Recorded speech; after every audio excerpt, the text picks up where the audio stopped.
ॐ श्रीगणेशाय नमः। अथ श्रीलक्ष्मीनारायणस्तोत्रम्। श्रीनिवास जगन्नाथ श्रीहरे भक्तवत्सल लक्ष्मीपते नमस्तुभ्यं। त्राहि मां भवसागरात्। राधारमण गोविन्द भक्तकामप्रपूरक नारायण नमस्तुभ्यं। त्राहि मां भवसागरात्। दामोदर महोदार सर्वापत्तिनिवारण ऋषिकेश नमस्तुभ्यं। त्राहि मां भवसागरात्। गरुणध्वज वैकुण्ठ निवासन केशवाच्युता जनार्दन नमस्तुभ्यं। त्राहि मां भवसागरात्। शङ्खचक्र गदा पद्म धर श्रीवत्सलाञ्छन मेघश्याम नमस्तुभ्यं। त्राहि मां भवसागरात्। त्वं माता कं पिता बन्धुः सद्गुरुस्त्वं दयानिधिः। त्वत्तुल्यो न परो देवस्। त्राहि मां भवसागरात्। न जाने दान धर्मादि योगं यागं तपो जपं। त्वं केवलं कुरु दयां। त्राहि मां भवसागरात्। न मत्समो यद्यपि पापकर्ता न त्वत्समोऽथापि पापहर्ता। विज्ञापितं त्वेतद् शेषसाक्षी मामुद्धरार्तं पतितं तवाग्रे। श्रीलक्ष्मीनारायणार्पणमस्तु। श्रीनिवास जगन्नाथ श्रीहरे भक्तवत्सल लक्ष्मीपते नमस्तुभ्यं। त्राहि मां भवसागरात्। राधारमण गोविन्द भक्तकामप्रपूरक नारायण नमस्तुभ्यं। त्राहि मां भवसागरात्। दामोदर महोदार सर्वापत्तिनिवारण ऋषिकेश नमस्तुभ्यं। त्राहि मां भवसागरात्। गरुणध्वज वैकुण्ठ निवासन केशवाच्युता जनार्दन नमस्तुभ्यं। त्राहि मां भवसागरात्। शङ्खचक्र गदा पद्म धर श्रीवत्सलाञ्छन मेघश्याम नमस्तुभ्यं।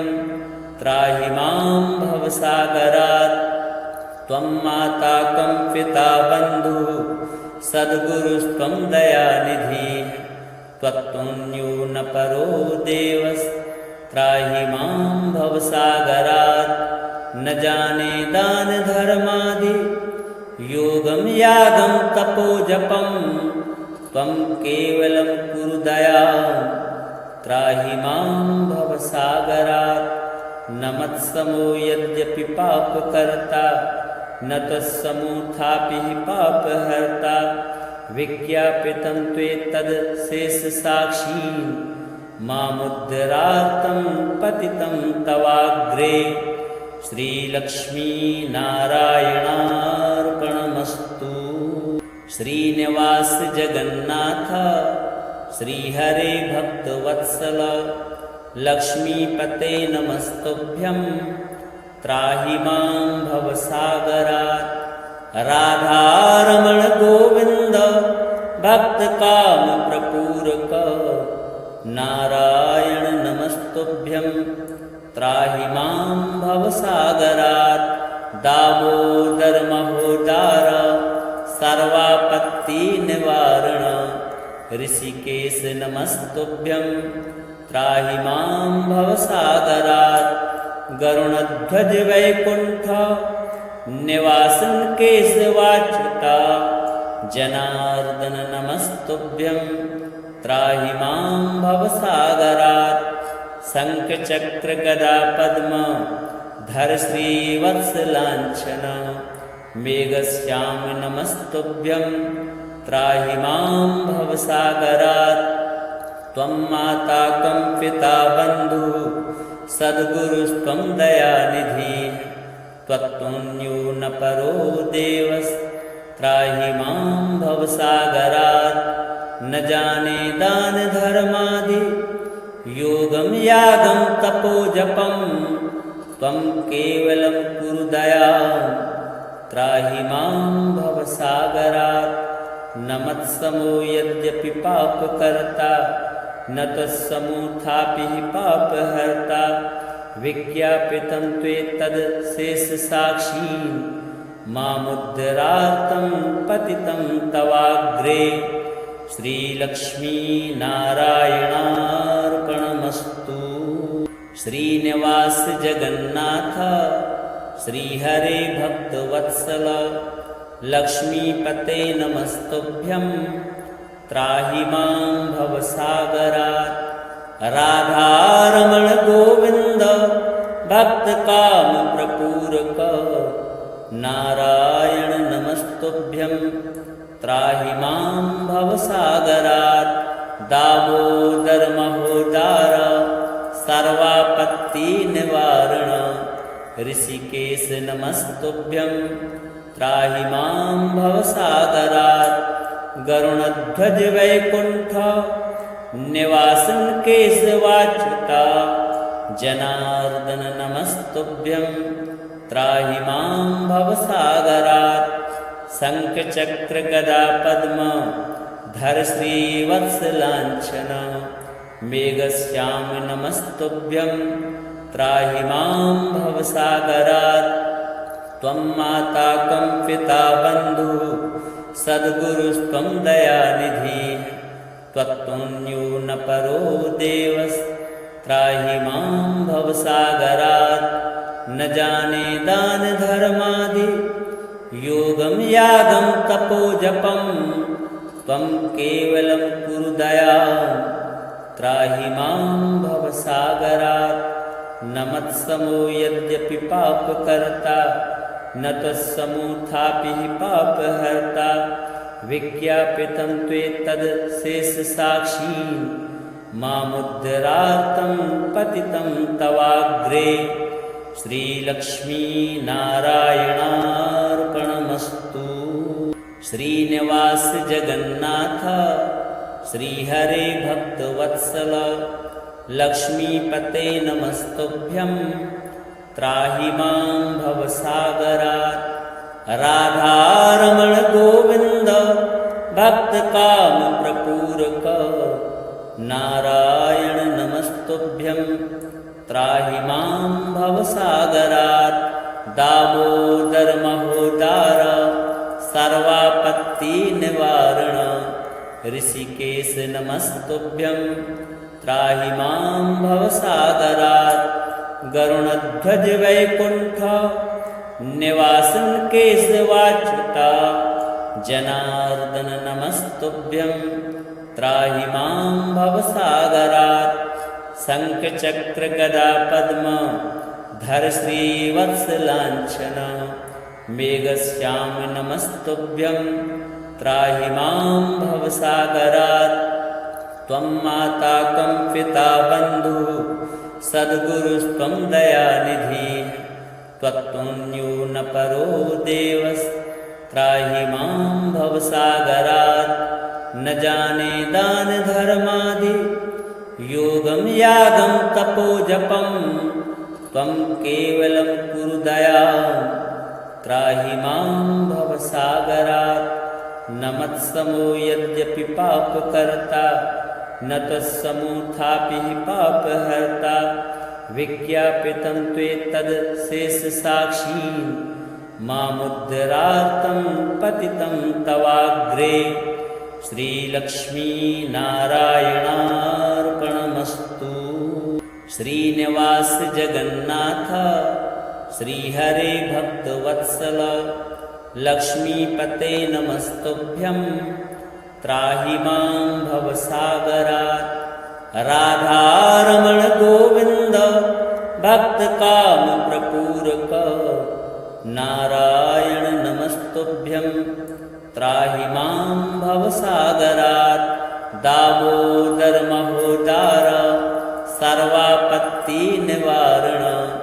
ऋषिकेश नमस्तुभ्यं त्राहि मां भवसागरात् गरुणध्वज वैकुण्ठ निवासन केशवाच्युता जनार्दन नमस्तुभ्यं त्राहि मां भवसागरात् शङ्खचक्र गदा पद्म धर श्रीवत्सलाञ्छन मेघश्याम नमस्तुभ्यं त्राहि मां भवसागरात् त्वं माता कं पिता बन्धुः सद्गुरुस्त्वं दयानिधिः त्वत्तुल्यो न परो देवस्त्राहि मां भवसागरात् न जाने दान धर्मादि योगं यागं तपो जपं त्वं केवलं कुरु दयां त्राहि मां भवसागरात् न मत्समो यद्यपि पापकर्ता न त्वत्समोऽथापि पापहर्ता विज्ञापितं त्वेतदशेषसाक्षी मामुद्धरार्तं पतितं तवाग्रे श्रीलक्ष्मीनारायणार्पणमस्तु।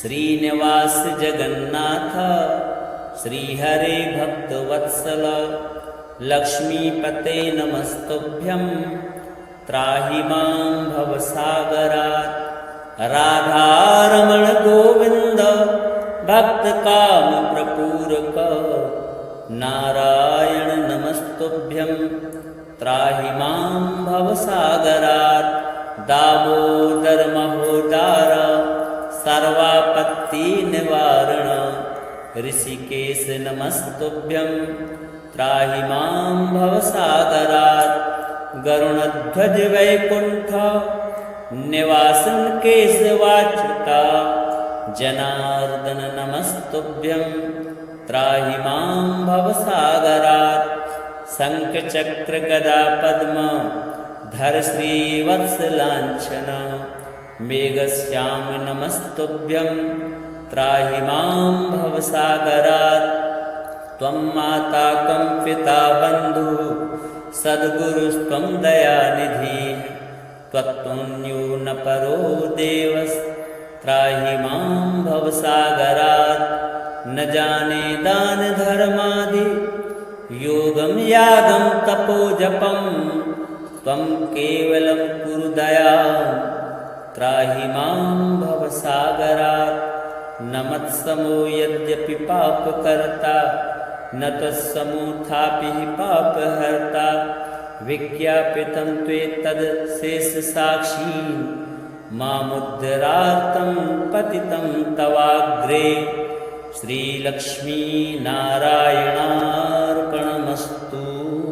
श्रीनिवास जगन्नाथ श्रीहरे भक्तवत्सल लक्ष्मीपते नमस्तुभ्यं त्राहि मां भवसागरात् राधारमण गोविन्द भक्तकामप्रपूरक नारायण नमस्तुभ्यं त्राहि मां भवसागरात् दामोदर महोदार सर्वापत्तिनिवारण ऋषिकेश नमस्तुभ्यं त्राहि मां भवसागरात् गरुणध्वज वैकुण्ठ निवासन केशवाच्युता जनार्दन नमस्तुभ्यं त्राहि मां भवसागरात् शङ्खचक्र गदा पद्म धर श्रीवत्सलाञ्छन मेघश्याम नमस्तुभ्यं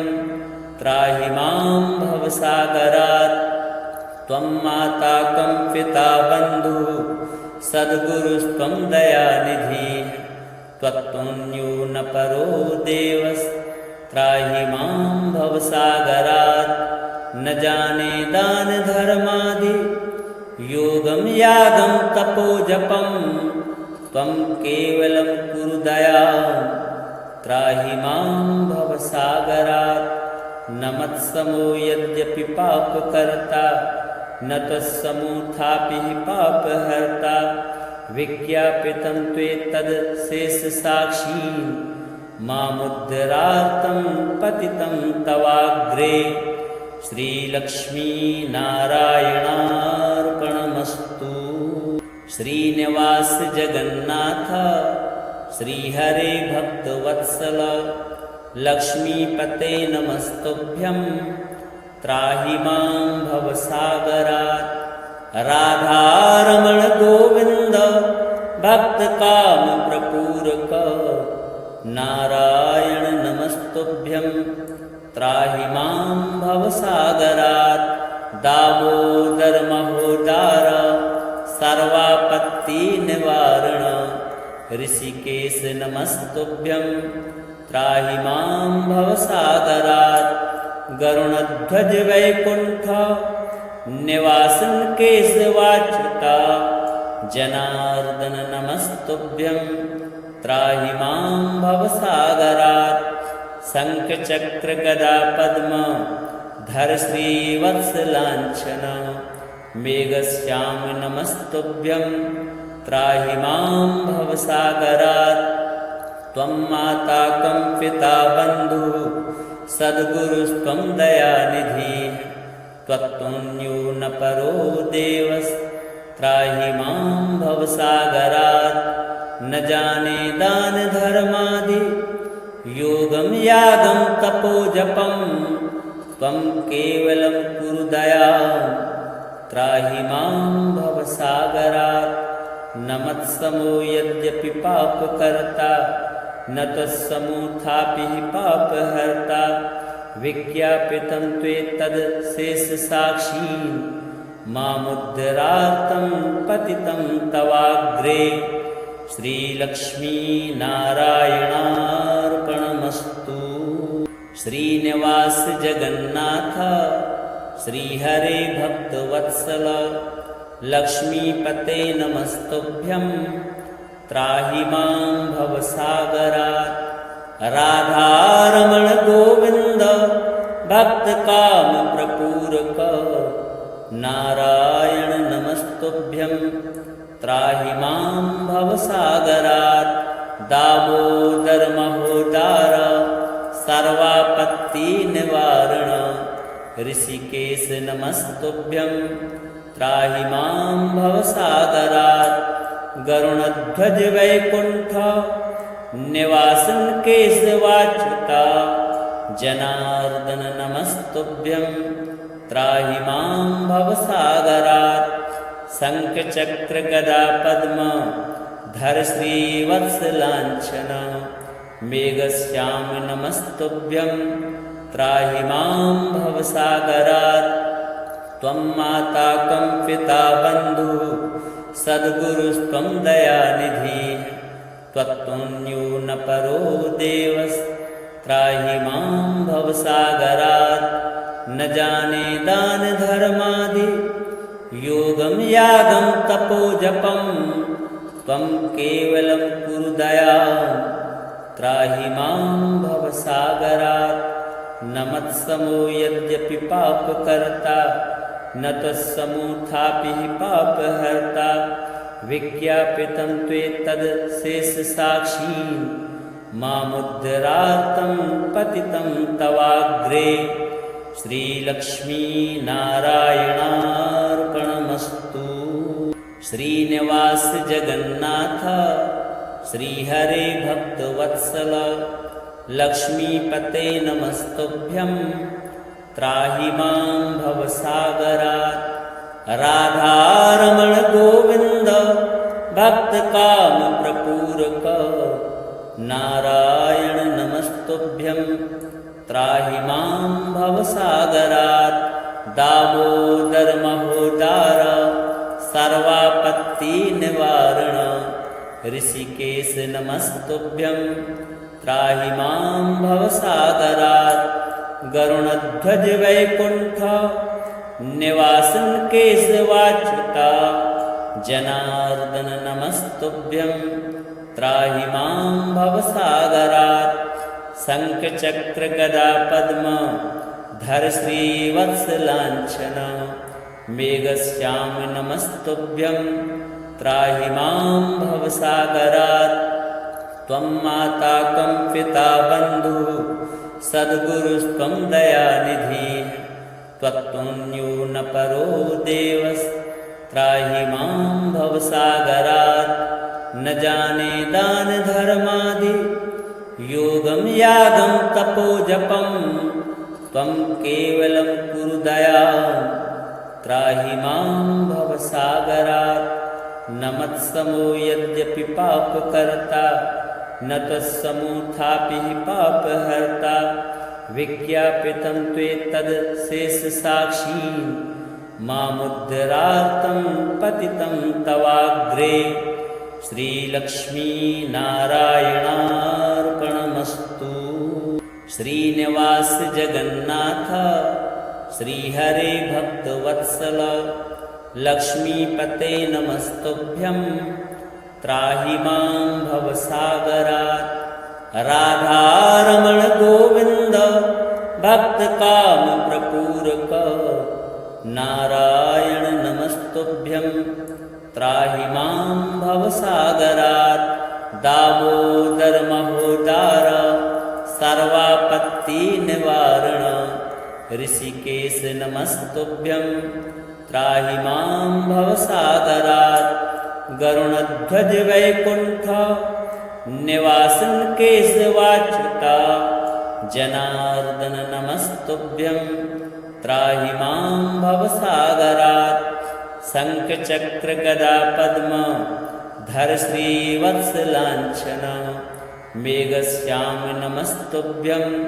त्राहि मां भवसागरात् त्वं माता कं पिता बन्धुः सद्गुरुस्त्वं दयानिधिः त्वत्तुन्यो न परो देवस्त्राहि मां भवसागरात् न जाने दानधर्मादि योगं यागं तपोजपं त्वं केवलं कुरु दयां त्राहि मां भवसागरात् न मत्समो यद्यपि पापकर्ता न त्वत्समोऽथापि हि पापहर्ता विज्ञापितं त्वेतदशेषसाक्षी मामुद्धरार्तं पतितं तवाग्रे श्रीलक्ष्मीनारायणार्पणमस्तु।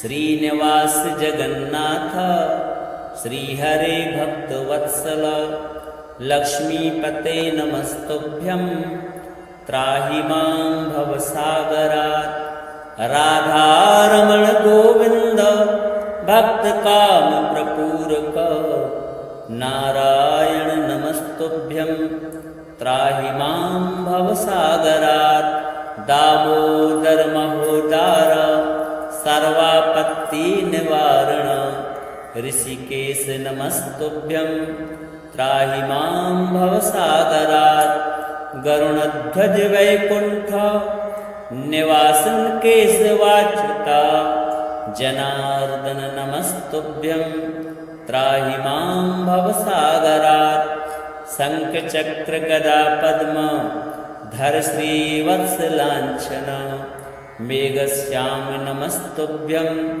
त्राहि मां भवसागरात् त्वं माता कं पिता बन्धुः सद्गुरुस्त्वं दयानिधिः त्वत्तुन्यो न परो देवस्त्राहि मां भवसागरात् न जाने दानधर्मादि योगं यागं तपोजपं त्वं केवलं कुरु दयां त्राहि मां भवसागरात् न मत्समो यद्यपि पापकर्ता न त्वत्समोऽथापि हि पापहर्ता विज्ञापितं त्वेतदशेषसाक्षी मामुद्धरार्तं पतितं तवाग्रे श्रीलक्ष्मीनारायणार्पणमस्तु। श्रीनिवास जगन्नाथ श्रीहरे भक्तवत्सल लक्ष्मीपते नमस्तुभ्यं त्राहि मां भवसागरात् राधारमण गोविन्द भक्तकामप्रपूरक नारायण नमस्तुभ्यं त्राहि मां भवसागरात् दामोदर महोदार सर्वापत्तिनिवारण ऋषिकेश नमस्तुभ्यं त्राहि मां भवसागरात् गरुणध्वज वैकुण्ठ निवासन केशवाच्युता जनार्दन नमस्तुभ्यं त्राहि मां भवसागरात् शङ्खचक्र गदा पद्म धर श्रीवत्सलाञ्छन मेघश्याम नमस्तुभ्यं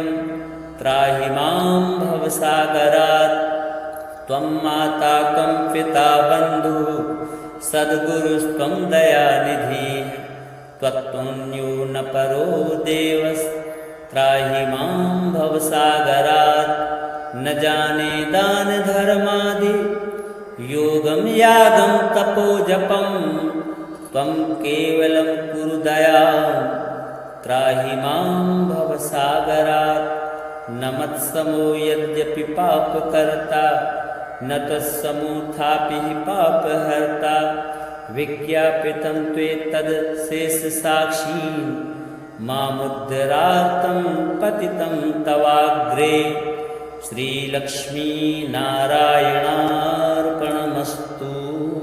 श्रीनिवास जगन्नाथ श्रीहरे भक्तवत्सल लक्ष्मीपते नमस्तुभ्यं त्राहि मां भवसागरात् राधारमण गोविन्द भक्तकामप्रपूरक नारायण नमस्तुभ्यं त्राहि मां भवसागरात् दामोदर महोदार सर्वापत्तिनिवारण ऋषिकेश नमस्तुभ्यं त्राहि मां भवसागरात् गरुणध्वज वैकुण्ठ निवासन केशवाच्युता जनार्दन नमस्तुभ्यं त्राहि मां भवसागरात् शङ्खचक्र गदा पद्म धर श्रीवत्सलाञ्छन मेघश्याम नमस्तुभ्यं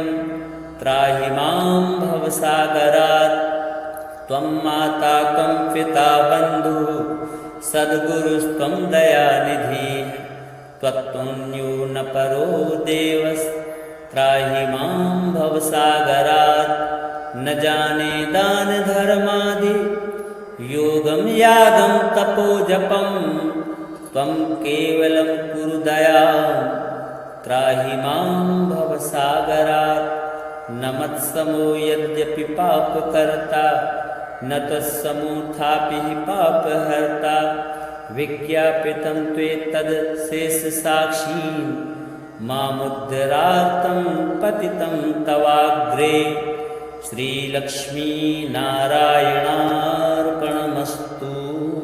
श्रीनिवास जगन्नाथ श्रीहरे भक्तवत्सल लक्ष्मीपते नमस्तुभ्यं त्राहि मां भवसागरात् राधारमण गोविन्द भक्तकामप्रपूरक नारायण नमस्तुभ्यं त्राहि मां भवसागरात् दामोदर महोदार सर्वापत्तिनिवारण ऋषिकेश नमस्तुभ्यं त्राहि मां भवसागरात् गरुणध्वज वैकुण्ठ निवासन केशवाच्युता जनार्दन नमस्तुभ्यं त्राहि मां भवसागरात् शङ्खचक्र गदा पद्म धर श्रीवत्सलाञ्छन मेघश्याम नमस्तुभ्यं